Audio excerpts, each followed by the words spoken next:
Terima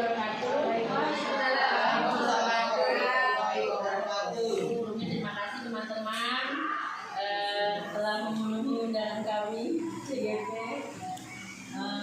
Tujuan kami CGP mengadakan presentasi kali ini adalah pertama, yaitu kita akan pengimbasan, namanya diseminasi pengimbasan materi modul 1 tentang budaya positif. Nah, ini sebelumnya tujuan yang akan saya bacakan. Yang pertama itu mewujudkan merdeka belajar pada murid dengan memberikan kebebasan untuk mengenali keyakinan kelas dan mengungkapkan pendapatnya, baik itu ide, gagasan maupun pendapatnya secara terbuka dan demokratis. Yang keduanya itu mewujudkan disiplin positif anak yang kemudian menjadi budaya positif dimanapun mereka berada.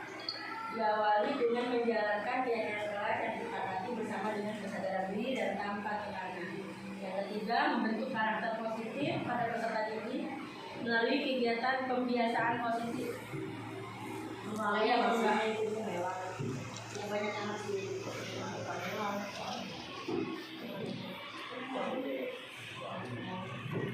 Jadi pembiasaan positif yang selama ini kita lakukan kan kayak 5S ya, salam, senyum, sapa, sopan, dan santun. Itu pembiasaan yang bisa kita lakukan kayak sapa pagi dengan adanya guru tiket.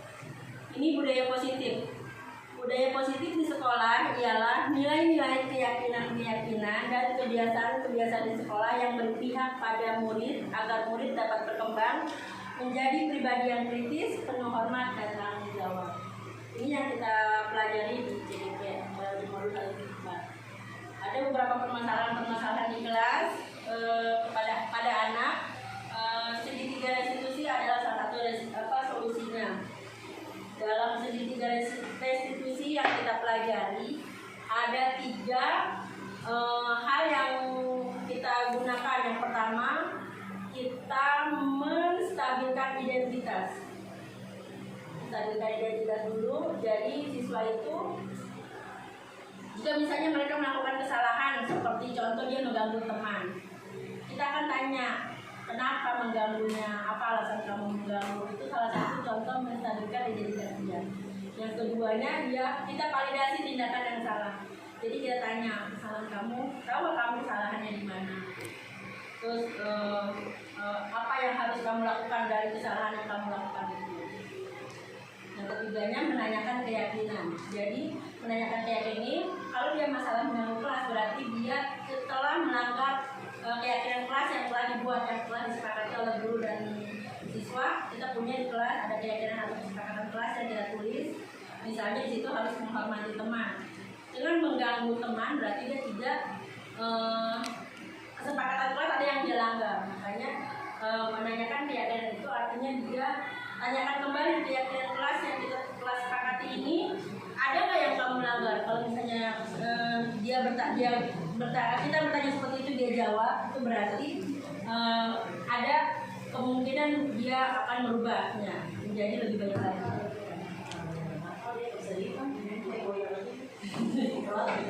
Ya, ini adalah 5 posisi kontrol.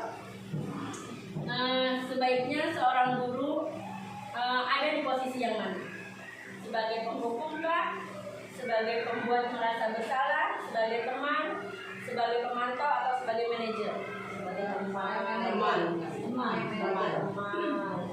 Sebagai penghukum, contohnya adalah misalnya anak murid kita ada yang nyontek, ketahuan sama kita, lalu kita hukum. Kamu nyontek, kasih hukuman kamu muter keliling. Itu namanya kita sebagai penghukum di situ. Sebagai pembuat merasa bersalah, di sini misalnya dia nyontek, kita hukum dia dengan cara kamu tahu gak kesalahan kamu apa? Kalau misalnya kesalahan dia nyontek, ya udah berarti kamu harus melakukan apa yang kaitannya sama dia ngerasa diri dia bersalah dari hukum dari yang dia lakukan. Kalau sebagai teman cuma ngasih tahu doang tapi nggak mengarahkan, tidak menasihati. Kalau sebagai pemantau kita cuma liatin dia berbuat salah tanpa ada tindakan apa-apa. Kalau manajer itu mencakup semuanya. Jadi di samping kita memberi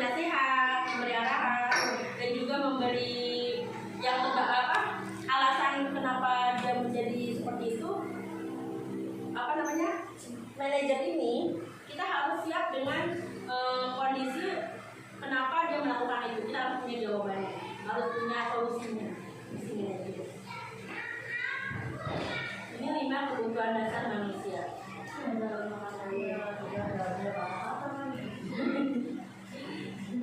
Ya, 5 kebutuhan dasar manusia ini. Yang pertama, ya, jadi seorang manusia itu punya kebutuhan bertahan hidup, baik itu makan, minum, tempat tinggal, atau misalnya kebutuhan biologis, punya pasangan, terus kebutuhan kasih sayang dan rasa diterima. Biasanya anak-anak ada tuh yang kayak kurang perhatian, itu berarti dia kebutuhan kasih sayangnya kurang di rumahnya, makanya dia suka mengganggu temannya. Seorang manusia itu butuh kasih sayang dan butuh rasa diterima, dan punya kebebasan. Kebebasan dalam hal apa nih? Dia bebas memilih, bebas menentukan keinginannya apa. Terus yang keempat, kesenangan. Kebutuhan kesenangan itu juga penting. Misalnya senang jalan-jalan ke Tanah Abang, itu salah satunya.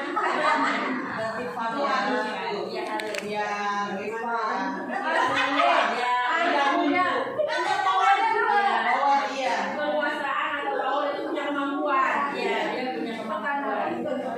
Harus pakai power. Power nggak nyampe. Aku beli. Tahu dunia gua.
Ibu mau menanyakan ulang perihal kamu, kenapa tadi kamu datang terlambat?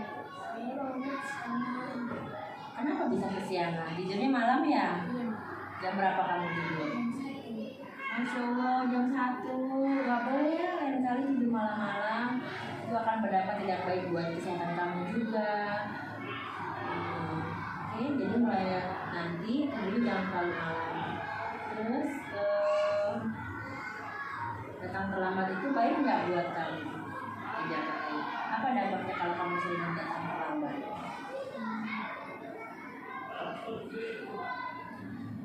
Jadi terlambat juga dalam menerima pelajaran di kelas, ya. Teman-teman sudah mulai belajar, kamu baru masuk. Jadi kamu tinggalan pelajaran, ya. Jangan sering terlambat. Terus terlambat itu baik nggak sih? Tidak baik. Berarti kalau terlambat itu tidak baik, apa yang akan kamu lakukan? Kamu janji ya, tidak akan mengulangi lagi. Berarti harus bangun tepat waktu, tidur jangan terlalu malam agar bisa bangun pagi, sekolah bisa tepat waktu. Tahu kan kamu keyakinan kelas kamu, kesepakatan kelas, bagaimana kesepakatan kelas dengan guru? Tidak boleh datang terlambat, harus masuk kelas tepat waktu. Boleh nggak itu keyakinan kelasnya dilanggar? Tidak boleh. Jadi harus sesuai dengan peraturan yang kita sepakati, peraturan kelas, keyakinan kelas yang kita sepakati. Itu untuk kebaikan kita bersama. Janji tidak akan mengulangi lagi. Oke. Ya, terima kasih Selo sudah mengakui kesalahannya. Dan berjanji tidak akan mengulangi lagi. Sekarang Selo boleh masuk kembali ke dalam kelas.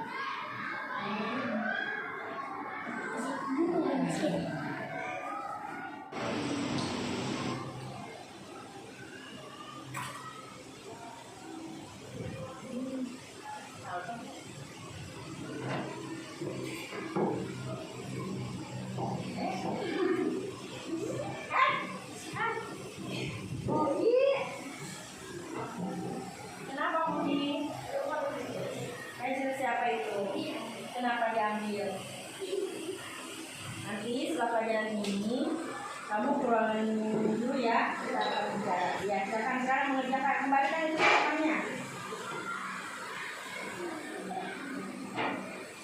Sudah selesai anak-anak? Ya.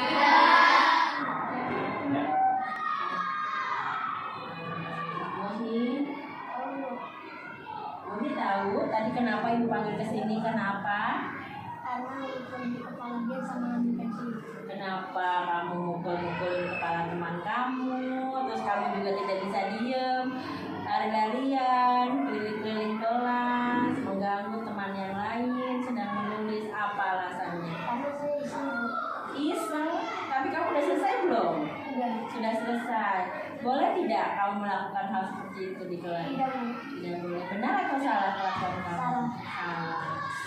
Nah, kamu sudah mengganggu teman kamu sudah kamu sakiti juga. Sama aja kamu melanggar aturan kelas, melanggar keyakinan kelas. Tidak semua orang orang pasti akan melakukan kesalahan. Semua orang tidak ada yang sempurna. Jadi jangan sampai kamu melakukan kesalahan itu lagi. Setelah ini kamu meminta maaf kepada Bian. Sekarang bertanya, keyakinan kelas apa yang sudah kamu langgar? Di situ kan ada keyakinan kelas. Kalau tidak salah, kita telah buat kesepakatan harus saling menghormati. Iya, saling menghormati, sopan santun. Kamu berarti melanggar nggak tuh? Melanggar. Telah melanggar aturan kelas kita, kesepakatan kelas kita yang telah kita buat bersama-sama. Boleh nggak melanggar peraturan kelas? Jadi sebaiknya apa yang akan kamu lakukan? Setiap teman-teman sedang belajar, kalau sudah selesai apa yang harus kamu lakukan biasanya? Membaca buku. Ya, boleh kamu membaca buku di pojok baca, boleh kamu periksa kembali jawaban kamu, khawatir ada yang keliru. Jadi banyak faktor kebaikan yang bisa kamu lakukan tanpa harus mengganggu teman. Ya. Terima kasih kamu sudah mengakui kesalahan kamu. Selanjutnya kamu meminta maaf kepada teman dan harus berjanji tidak akan mengulangi lagi. Ya, terima kasih Muhyi. Silakan kembali lagi ke kelas dan jangan mengganggu teman yang lain ya.